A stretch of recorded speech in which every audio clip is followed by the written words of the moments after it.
All right. Hello, everyone. Welcome back to my channel. My name is Dr. Anwar Dunbar, and this is Big Discussion 76, Science and Technology. First of all, please like the stream, please share it, and please subscribe to my channel. Well, today we're going to have a discussion on cybersecurity. My guest is Professor BlackOps. I hope you guys enjoyed that intro. That's the second time I've played it since I realized StreamYard has a video feature.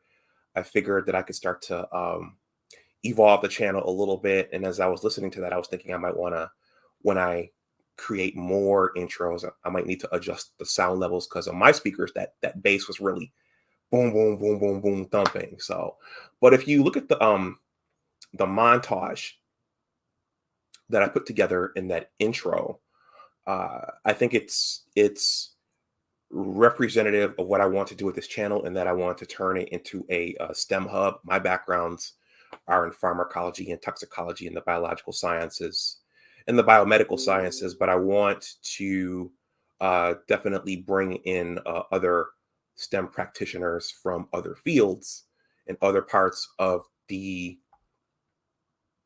STEM acronym. And I know that today the A is in there as well. So it's STEM has in many circles evolved into STEAM. But so you saw images of the biological sciences, then you saw some mechanical engineering, 5G. Then I transitioned into aerospace, and then you saw the planet Earth, and then an exoplanet. So look for the scope of information on this channel to expand over time. That's my intention for it. So guys, without further ado, I'm going to bring up Professor BlackOps, and I have some questions here for him. We're going to rock for about an hour. This channel does not have a super chat at this time. I've crossed over 1,000 subs, but I don't have a super chat. So I will be periodically, depending upon the crowd I get, I'll drop my Cash App and PayPal in the chat in case anyone wants to make a donation. So with that, I'm going to bring up the professor so we can talk about cybersecurity.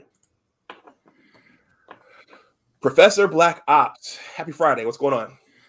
Trying to get motivated. I love that intro. I loved it. I did. I like the bass booming too, but I'm from that era. I loved it. Because I'm a STEM guy. I'm not sold on the A yet. I'm old. You're gonna have to convince me about the A. I think the A is polluting it a little bit, but I'm open to thought patterns. That's why we're here. Open up to different thinking and different thought patterns. I don't know about the A, but I love that intro. Shout out to the intro. Okay, I appreciate that. I did that myself. Oh, wow. I'm going to shout out my brother Anwar Dunbar. He taught me how to use Filmora, Wondershare, and I'm glad you enjoyed that.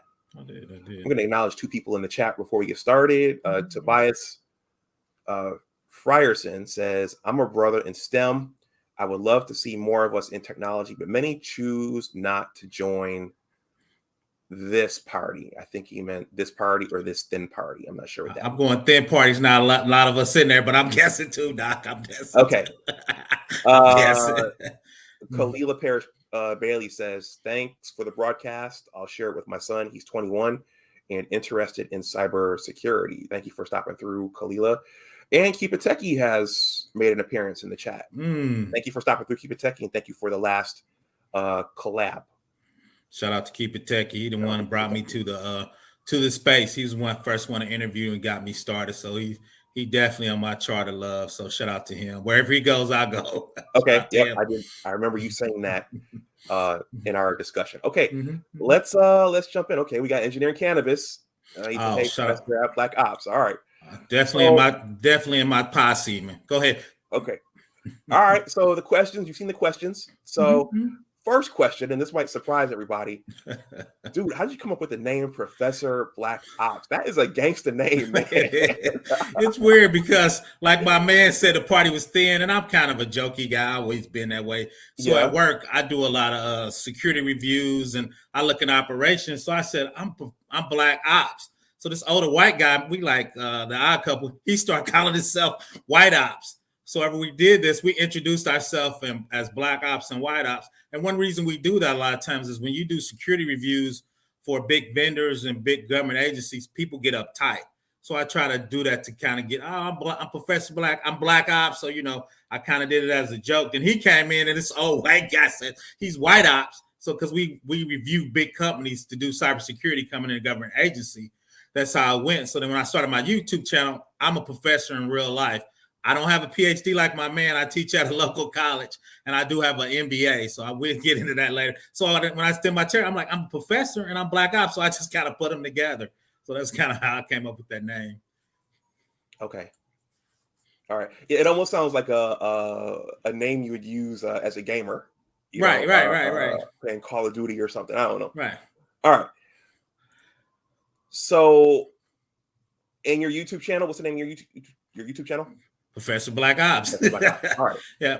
So, briefly talk about your background. Which part of the country are you from? I'm from the Midwest, specifically Indiana.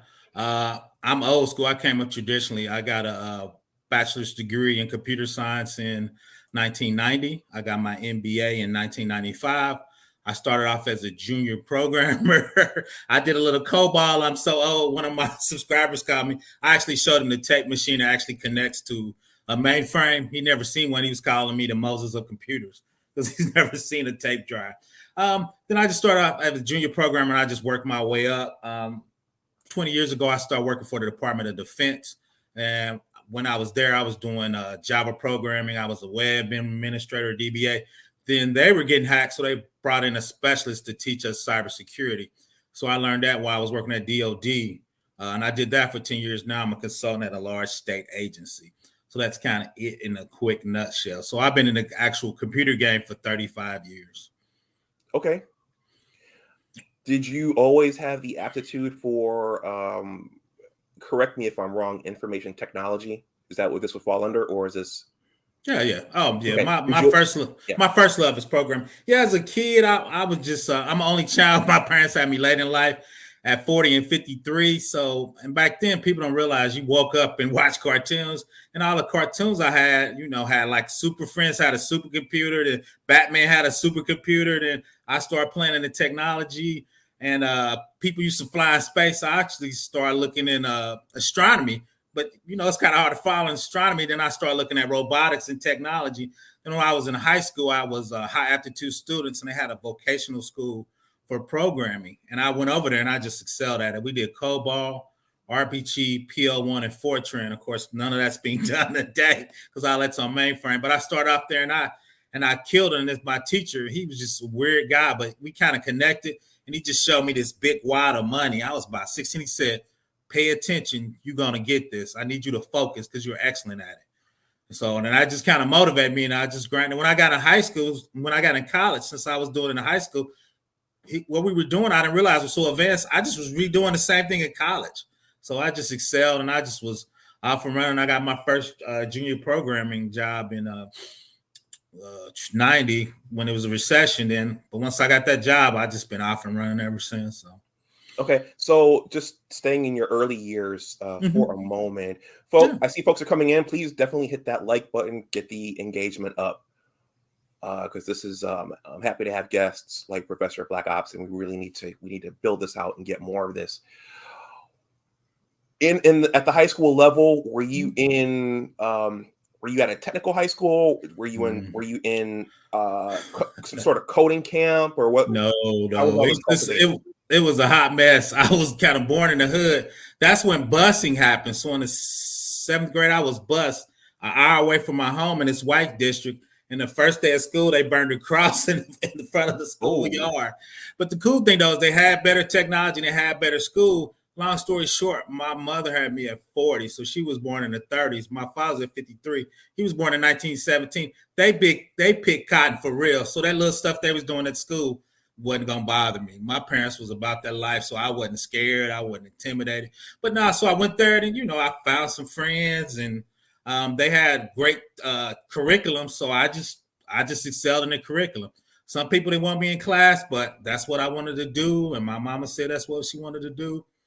And that's why I joke on my channel. I said, I'm about that life, man. I'm trying to get excellent and be very good at my craft, and it started at a young age. So That's so it was just a regular high school. But when you go far out, they had money, so they had the Olympic swimming pool and the big gym, and they had a computer lab.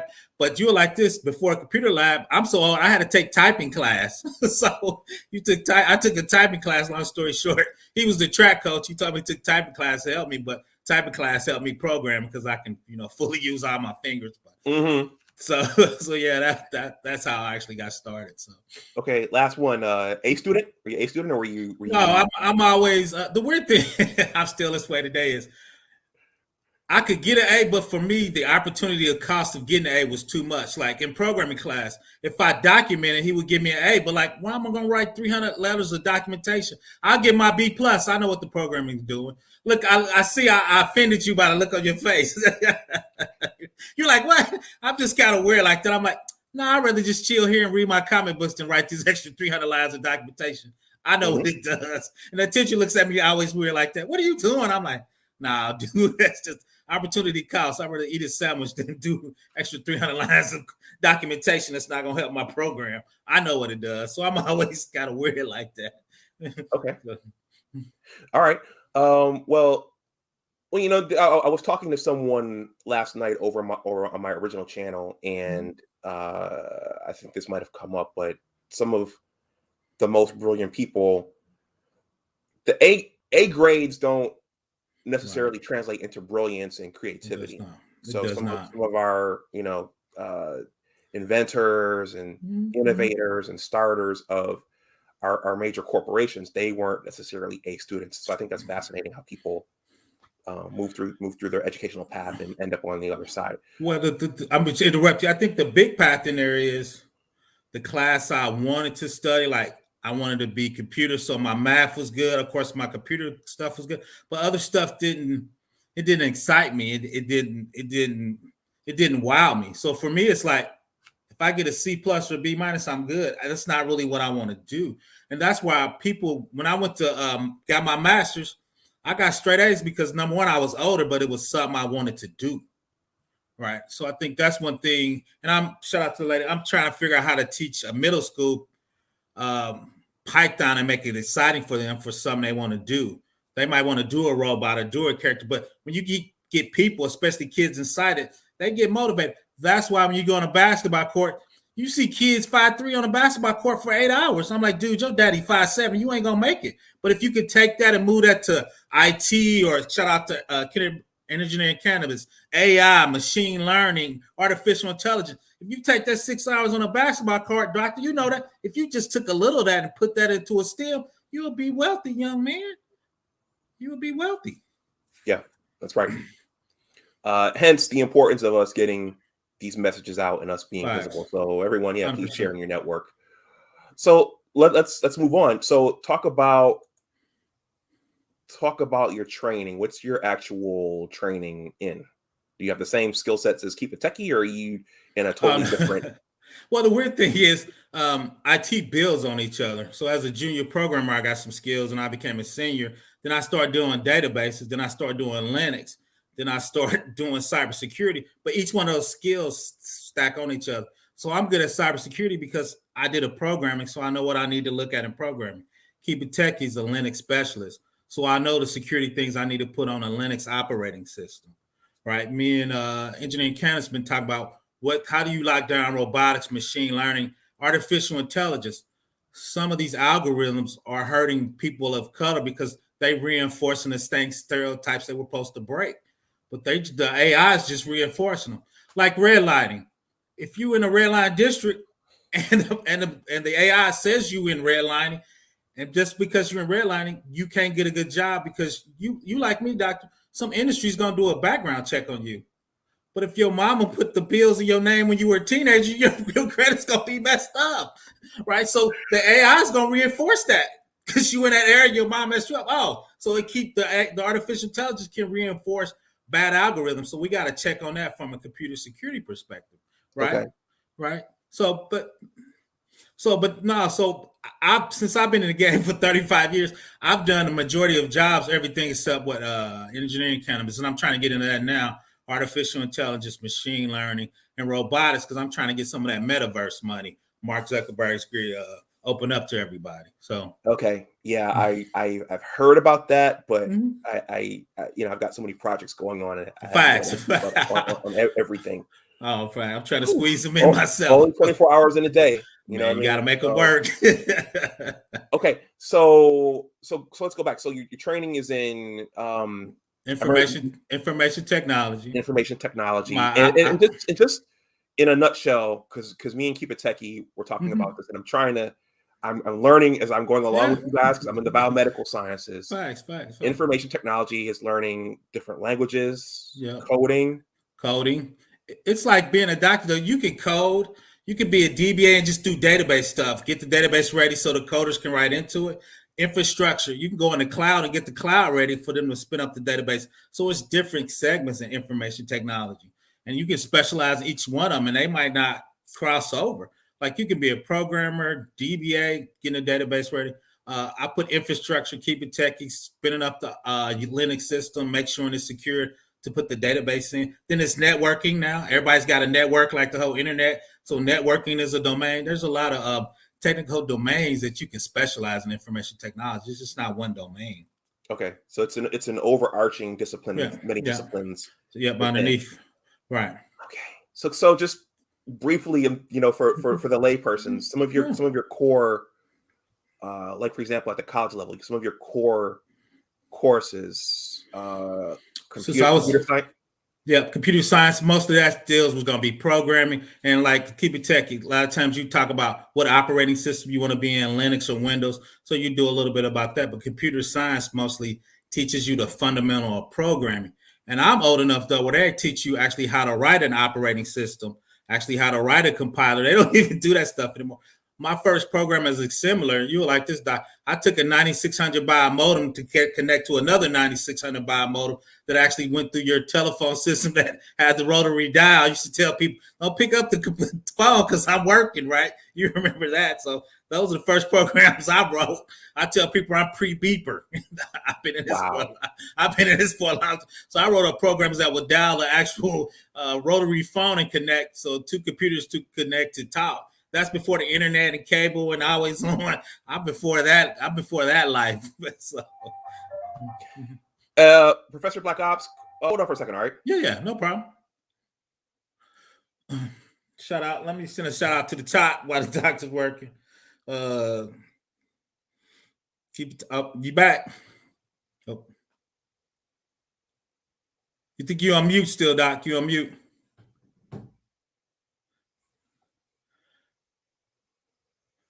No, I think he's working on it. So yeah. So it gets shout out to everybody while the doc's out. Product management. That's definitely a good field, especially with a product owner. A shout out to engineering, data scientists and AI. I wish my devs would write more documentation. Shout out to Tobias. I'm working on that, Tobias. I suck at documentation, but it's definitely needed, especially when people leave. I'm a bad person. Shout out Tobias. I think what we did is to help out with that. We actually had a documentation specialist. They were actually come behind the program as a document. Go ahead, Doc. I was just giving a shout out to the chat. What are you talking about? What are you talking about? I was giving a shout out to the chat and answered a few questions till you came back. Okay. Keep it going. All right. Thank you, Tobias, for the cash app. Much appreciated. Not everybody jumps on the STEM topics, so again, much appreciated. Facts. Gotta do my bow here because the camera's here. All right. Facts. So where were we? We were talking about your training. So, so coding, languages.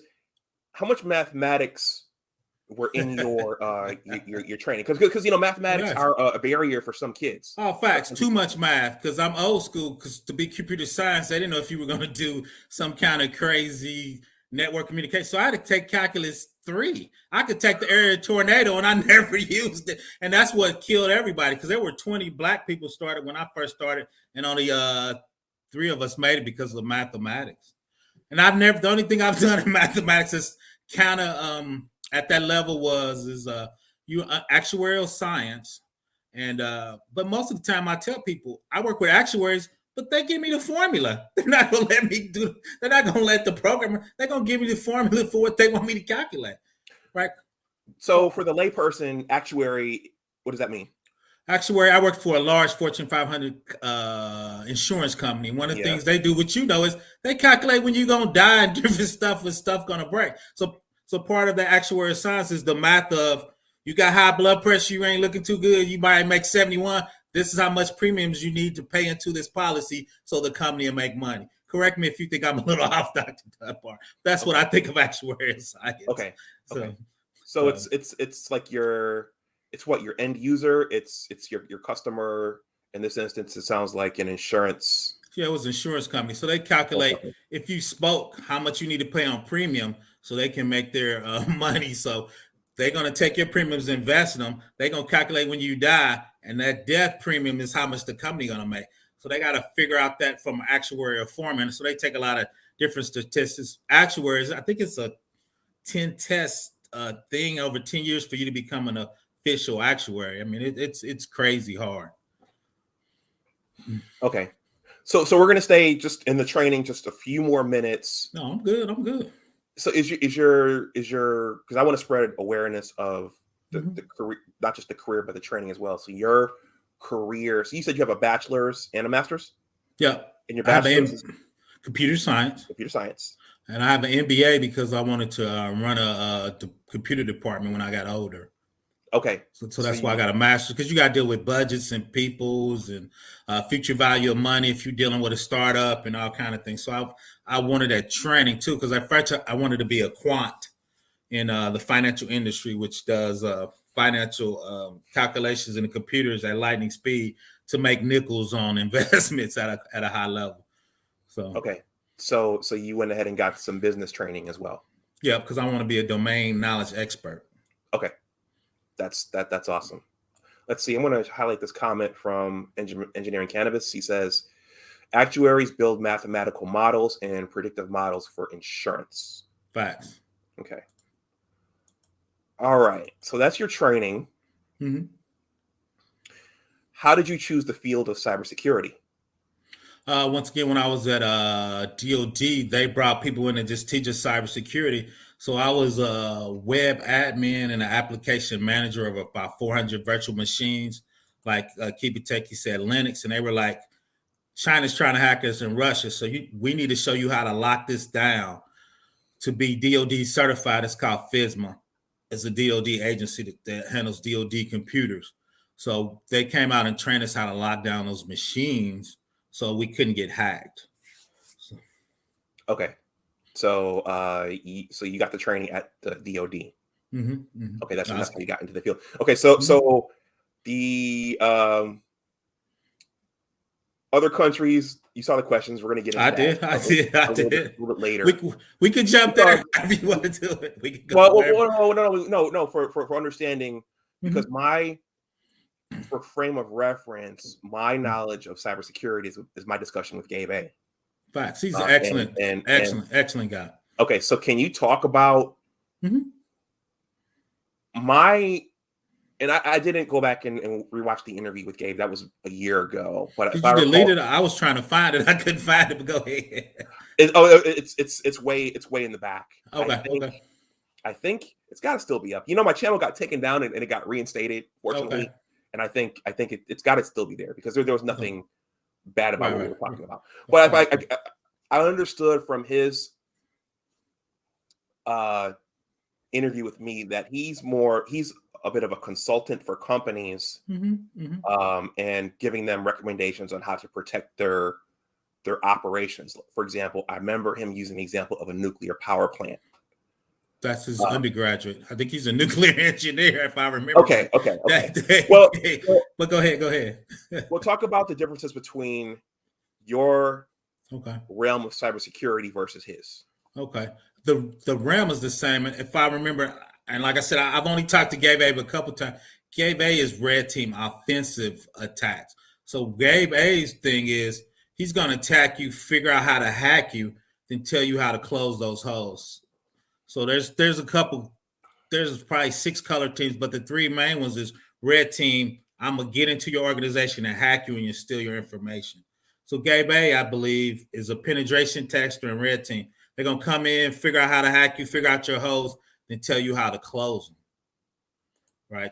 I believe that's Gabe A's background for me having a conversation with him. Like I said, I haven't talked to him, but like I'm blue team, meaning I'm defense. So I come into a government agency. They say, like we talked about, I'm FDA, I'm HIPAA, I'm FERPA, I'm education.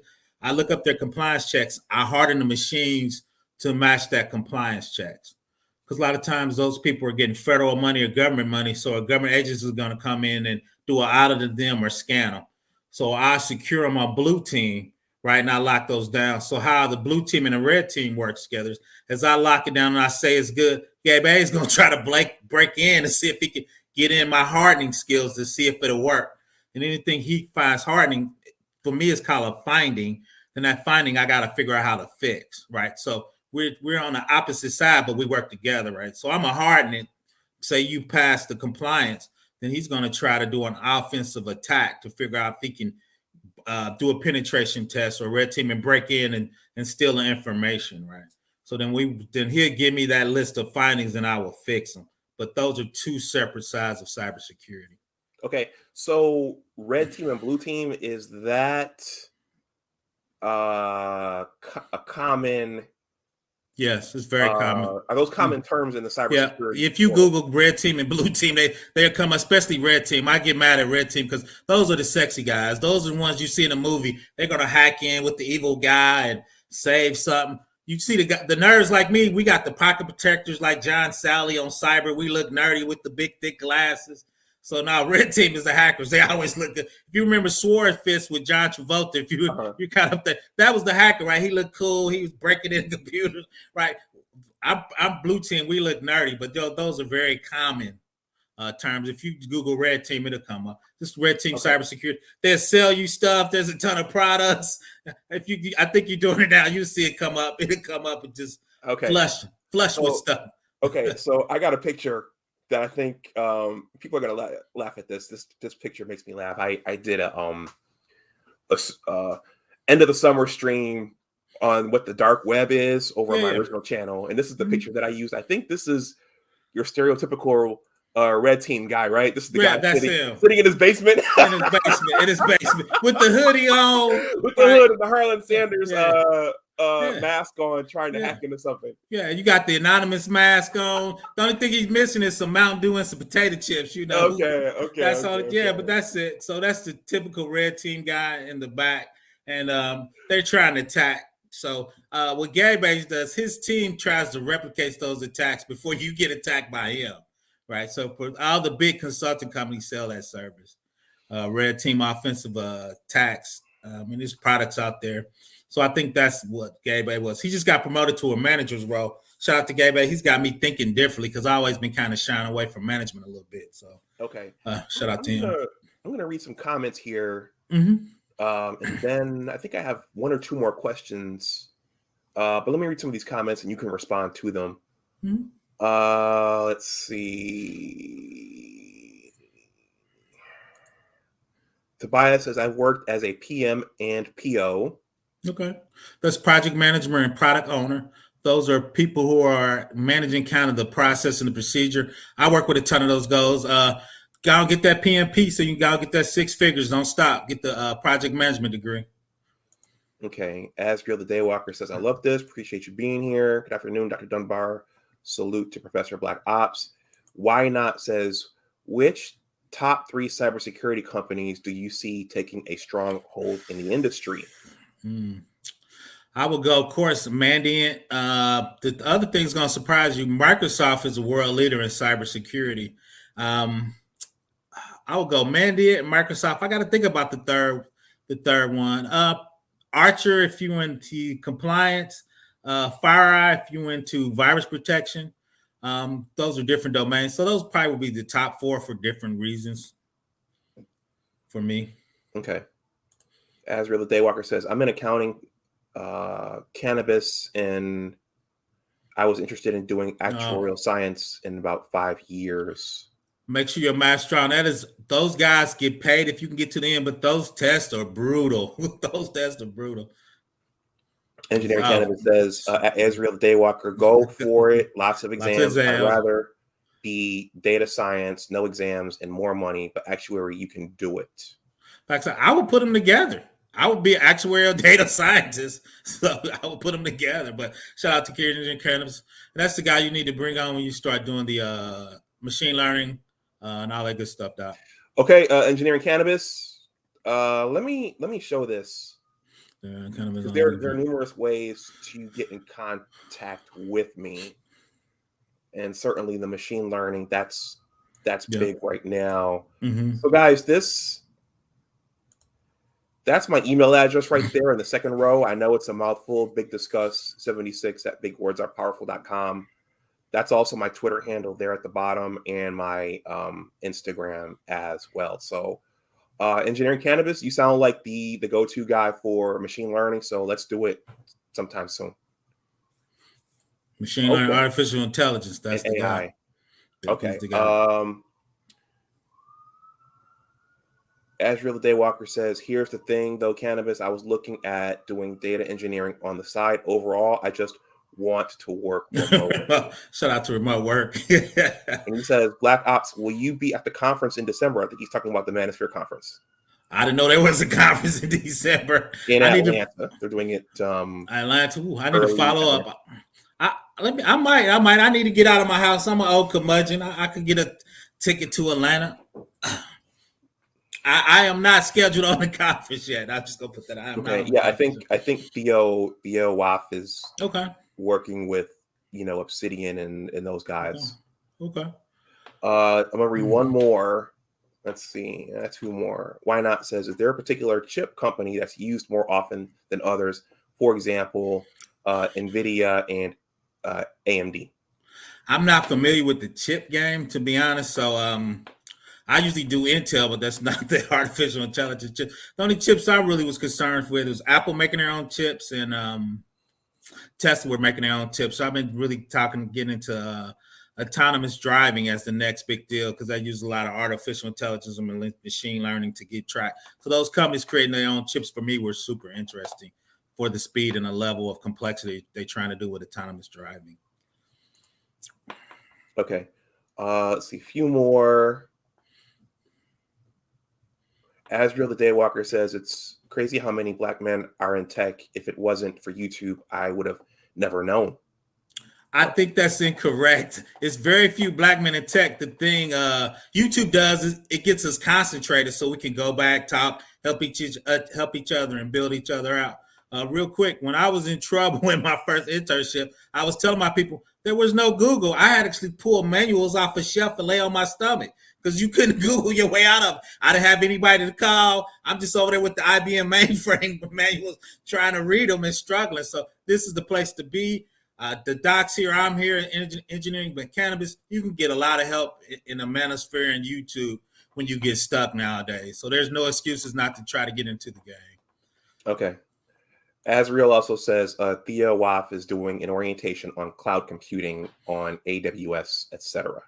Yeah, these are great resources. I'm actually doing more security reviews in AWS, so I'm hoping to add a little value to that because I think he's setting up the base infrastructure and stuff. And once again, I work in federal compliance for people trying to get FERPA, HIP, or trying to get government money. So there's certain security checks you got to do inside that environment to make that happen.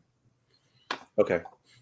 So in summary, so Gabe would be part of the red team, you'd be part of the blue team. So he's trying to infiltrate and you're trying to defend. Right, trying to defend.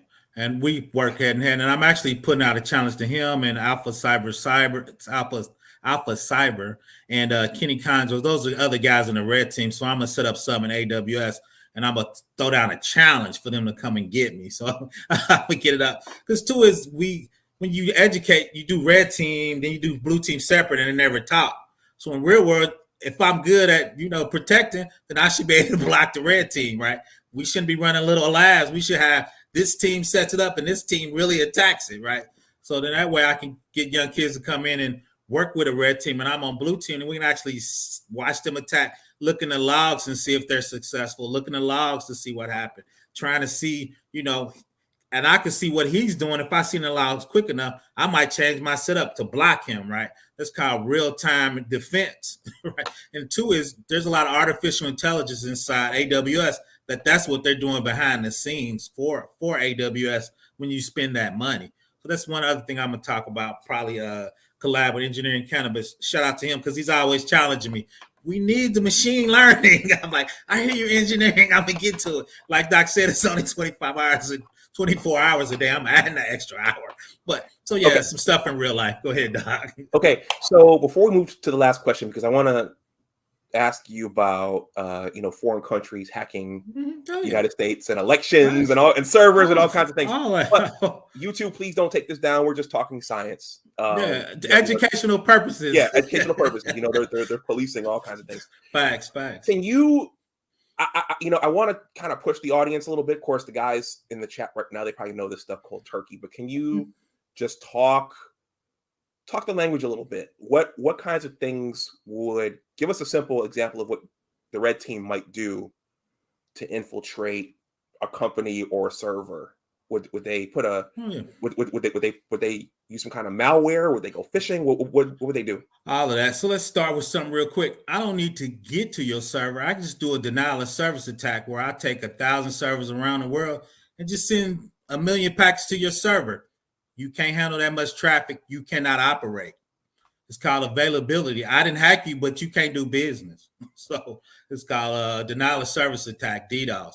So hackers take thousands of servers around the world because people don't care about security.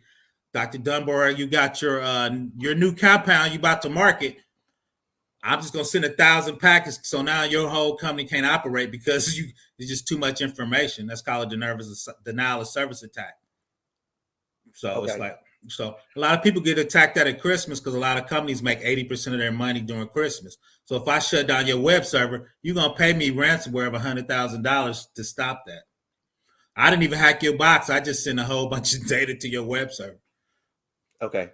Right. As you were saying that, I was thinking of two incidents because I'm a blogger. I have 2 blogging platforms. Okay. And the first one, I think in year 3, I just posted a Blockbuster interview, and I woke up on a Saturday morning and my blog was redirecting.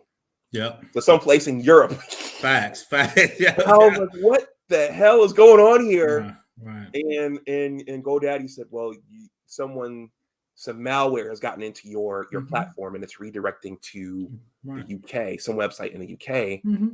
And it took them about 2 weeks to flush whatever that is out. And I was thinking, man, I'm going to have to restart this from scratch. Facts. I'm going to lose all the data. And I'm going to, so I've experienced a redirecting virus or whatever that was. And then earlier this summer, the Microsoft Outlook that I use for my business and my blog traffic, that got hacked. So I could get emails coming in, but I couldn't respond to my customers. So I had to set up a Gmail, which the functionality wasn't the same. So my business got compromised for a little while. So it took them a good month to 2 months to flush that out. Which is crazy. Yeah. which is crazy. Yeah. But yeah, so you've seen it, and at the next level, and then you start talking about countries. You just seen it. You saw it with SolarWind and Kaseya's. Kaseya shut down the whole East Coast. People were putting gas in trash bags. It's like, did you see that one where they would shut down the gas on the East Coast? It's like, so you could shut down the whole United States just by shutting off the pipeline for Kaseya's. And people didn't realize they paid them $5 million in Bitcoin behind the scene because, like you said, they took phishing, they took malware, and they started encrypting all their servers. And without the key, they took over their servers. Okay. Engineering Cannabis says, I'll definitely contact you and discuss the intersection between machine learning and health science with the new algorithms like AlphaFold for protein synthesis. Yeah, that'd be cool. Since my background is in the biological sciences, that'd be a good collab for us. That's why I sent you to him. Azrael the Daywalker says, question, do you think it's possible to do IT and accounting as dual careers as we move more and more to remote work? Yes. Because most accounting you're gonna do in computer systems. So all that's So yeah, you can definitely do that. Because IT, once again, you good at IT, the accounting part will be your domain specialty. And there's so many accounting big packages out there that you got to figure out, ARAP. I should I try to write a general ledger for the armed forces before. So I'm quite familiar with the count, except government accounting is not like commercial accounting. I was surprised. I thought a lot of stuff the government was doing was illegal. I'm like, the NBA said you can't do that. They go, we report to government. We don't report to GAP. I was like, I heard you. Salute. But I'm building an automated system that continues to find loophole network. How can you deal with this? Oh, ProfessorBlackOps, people building an automated system that continues to find looping. We got to be on the other side doing that. As they finding the holes, our AI needs to be patching that, right? So now, once again, we're at an AI artificial intelligence race, right? Their artificial intelligence, which are vulnerability scanners, are trying to find and take advantage of those. I need to be using the scanner they have, identifying those vulnerabilities, and my AI needs to be fixing those holes, right? So now it's who's, like we talked about in the Army right now, whose artificial intelligence is the smartest, right? Because now people don't realize countries are doing cyber war against each other all the time right now, right? So it's our nerds against their nerds, right? But the question is, and even Obama, Biden, and Trump said that is, there is a line when you cross in cyber where we're going to actually send missiles to come and get you. Right, so there is a line where your nerds is gonna be better than our nerds, but we're gonna actually shoot a missile at you, right? Okay, so Professor BlackOps. So let's see, we've got about 15 minutes left.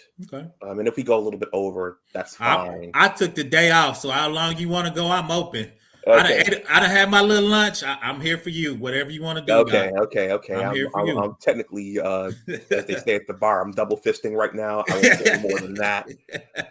But talk about this hacking from country to country, because in the last 2 election cycles, there was talk of Russia hacking our elections, and I think Hillary had an email server thing. I don't know if that was involved in this. Well, but the hacking are other countries literally trying to get into the United States information technology systems to influence things like elections, and are they? What do you think about that? Yeah. So let's back up even one notch. Is Facebook and social media. Foreign countries actually have users that's been out there for 10 years. They try to get you excited in certain groups to get you to vote a certain way. And if you Google Facebook, they're struggling with it, and they know it's out there. Russia's out there. So if you want a Republican and they want you to vote Republican because they're going to do more business with Russia, right? They're going to do stuff to your account to try to sway you, right? So if you're a law and order guy, you'll see more law and order stuff. If you think law and order is too aggressive, they'll show you stuff where they be. So they're trying to control your mind with these groups to try to figure out how to get you to vote.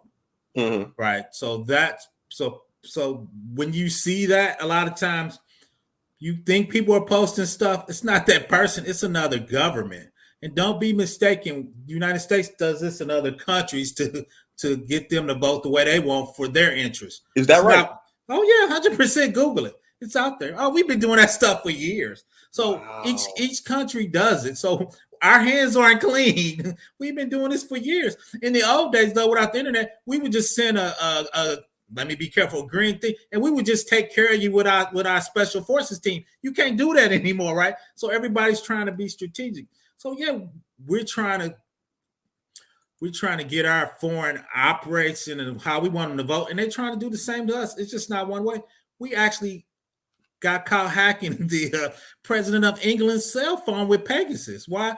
We want to keep our friends closer and our enemies closer. We want to know what our friends doing, because sometimes they don't vote the way we vote. So if you Google Pegasus, it's an Israel software. We were hacking all our friends and alliances phones and emails, because we want to know what they're doing before they're doing it. Our hands are clean. So now everybody's doing this. So we just got to figure out who's doing it the best.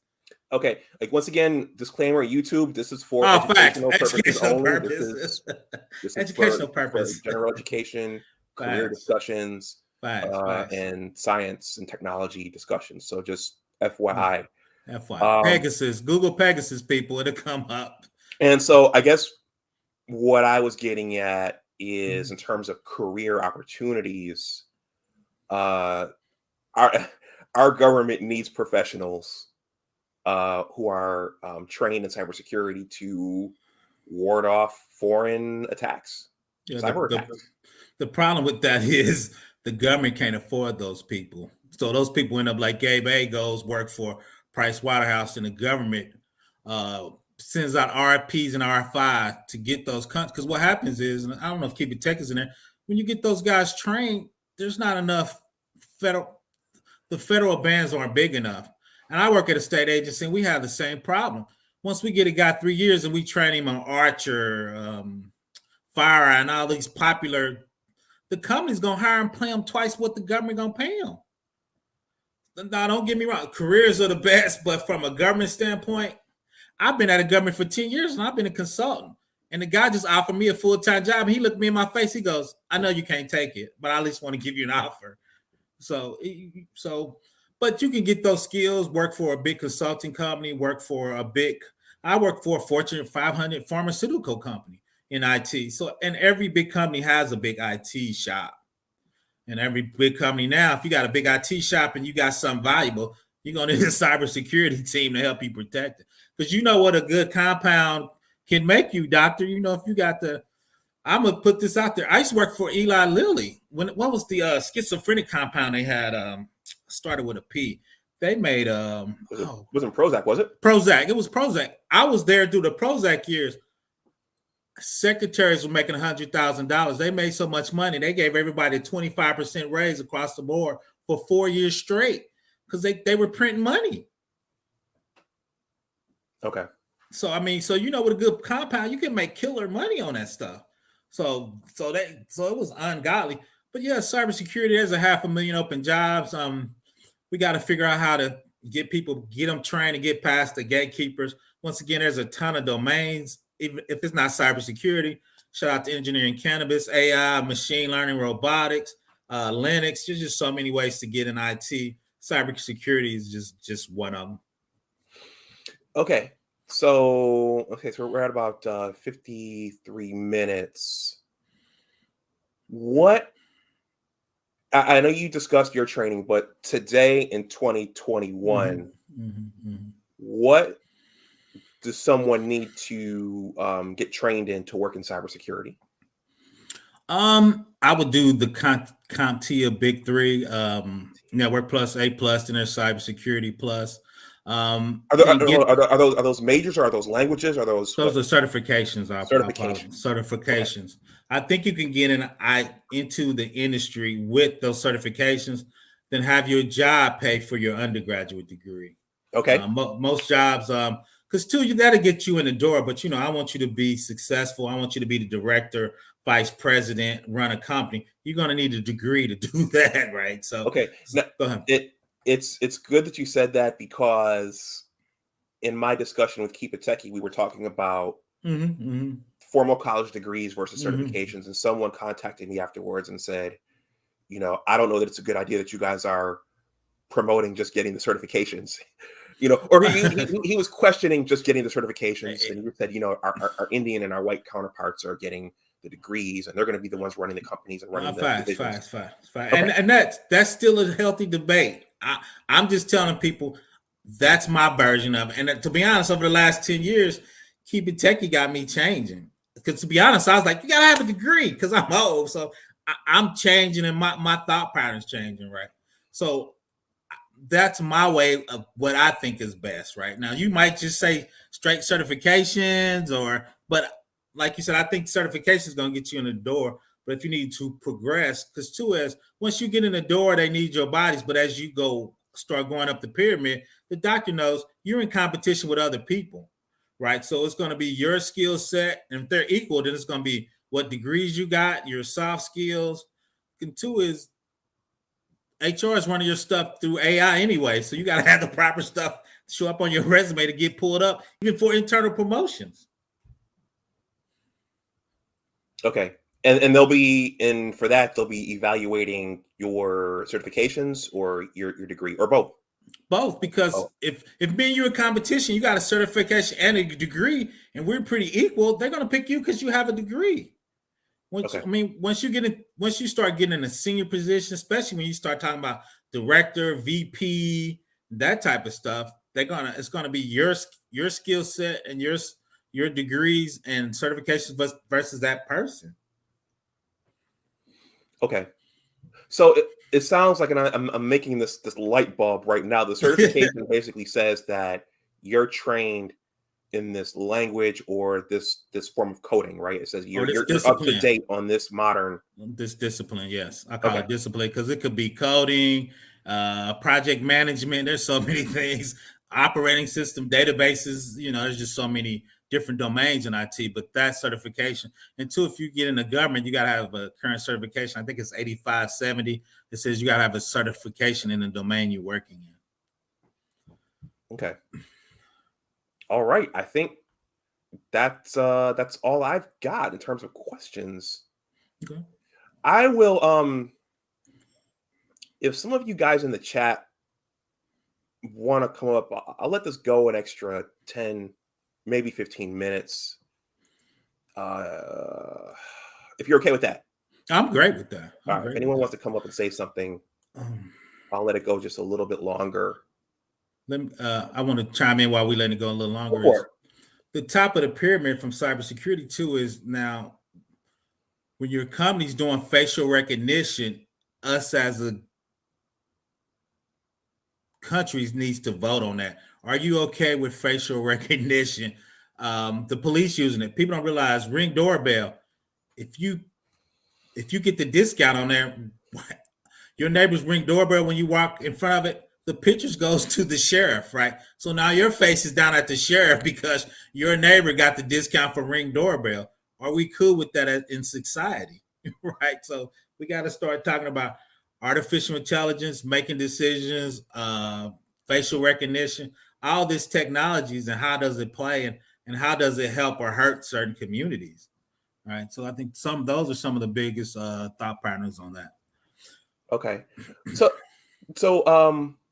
for the people who are not in the know, like me, okay, what exactly is this, to your knowledge, what exactly is this metaverse is this what Facebook is creating? Yes. What exactly is this?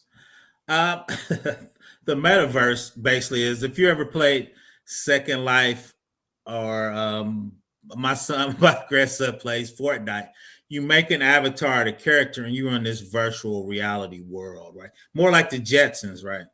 So now when we on Zoom, we could be in a virtual reality sitting around a table looking at a three-dimensional model of the compound we're trying to discuss in the metaverse, right? So the metaverse is an augmented or virtual reality we have on goggles. And really it's what you think of and how you can create anything you want in your mind into this metaverse, right? So now my thoughts on the metaverse is it's twofold. It's going to be good and bad. I think it's a new thought pattern. I think for remote work, it's going to help people even better because I think you'll be easily more able to operate people, deal with people. Facebook has failed in cybersecurity so often. I don't know if they're the ones to to bring that to market. I looked and I was surprised. In 2020, Mark Zuckerberg and Facebook made $85.6 billion with a B. He said he's spending $10 billion on a metaverse next year. I'm upset with this next statement. He's hiring 10,000 programmers in Europe. I'm like, Mark, can we get a couple people in the United States? But from a technology standpoint, it's really the internet 3.0, right? So it's going to be more feature rich. And if you look, Travis Scott just actually did a concert in Fortnite. It's kind of like Metaverse 2.5 and not 3, but he did a concert on it. It was cool. Everybody had a virtual reality. He jumped in the ocean and everybody jumped in the ocean with him. So it's just the augmented reality and virtual reality of the next step of the internet. Okay. Interesting. All right. Let's see. I think that's about it. I saw some new folks come in. Please hit the like. Those are free. Please get the engagement up. We need more support for these types of discussions. I've learned a lot in the last hour, but please hit those likes if you're going to come in. Those help out all of us. Professor Black Ops, that's all I have. Do you have any parting thoughts or comments? And your channel is called Professor Black Ops. Yeah, it's called Professor Black Ops. Did I put dash cybersecurity for the people? So if you see it, it says Professor Black Ops dash cybersecurity for the people. But if you do Professor Black Ops, you will see it. I'm in the SEO in YouTube, so it'll definitely come up. I got a ton of stuff out there. Okay, I'm gonna sub as soon as we get done. Okay. Long story short is there's such good channels. Don't be scared to come into cybersecurity or technology. Go into technology, then come and see me in cybersecurity. A lot of open jobs, a lot of open spots. I work with a ton of people. You're going to have 10% of the people that are brilliant. You're going to have 20% of the people slacking. The other 70% is going to be average. You can take them out, just work on your craft and study. There's nothing to be feared. There's no imposter syndrome. Just study hard, grind. Look, you got so many resources out here. And like I said, I'm 53. I came here to help the young guys. So when Keep It Techie Go or engineering cannabis, there's so many guys out there. If anybody needs me, ProfessorBlackOps@gmail.com. I'll do what I can. If not, I got a ton of people I can send you to. So we welcome you to IT or computer security. And if anything, like I said, come on into the party. The party's thin. We need to make it bigger. So we need to make it bigger. Okay. Yeah. We're gonna squeeze in this last question by Azrael the Daywalker. What recommendations would you give in joining IT? Could I get those 3 certs you mentioned and get a job? Yes. What I would do is I would go to those 3 certs, A+, Network Plus, and Security Plus. Go check out my man, Kev Tech IT. It's the baby step. He's going to help you get work on a help desk. You're going to be on a help desk 6 months, then you're going to jump in the field, then you're going to figure out where you want to go. But that'll get you in.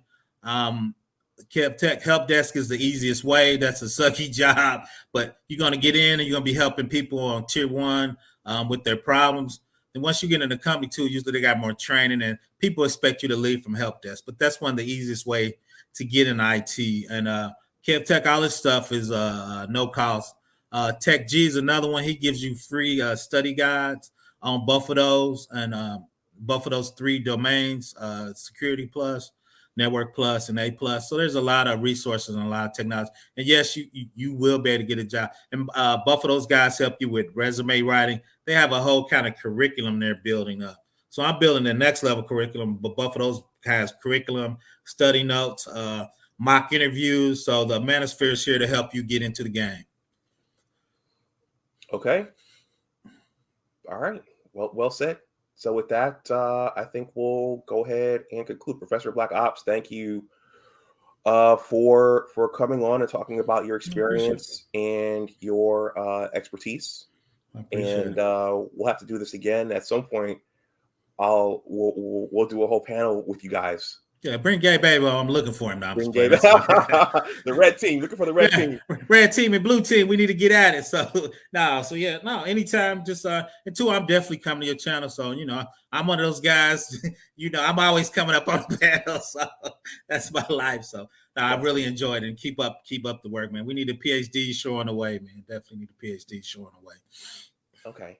Yeah, imaging is important. It's so important, and I'm sure you know that for the masses of people, their decision making, the way they look at the world is driven by imaging, and they're not showing mainstream media, pop culture. They're not showing us.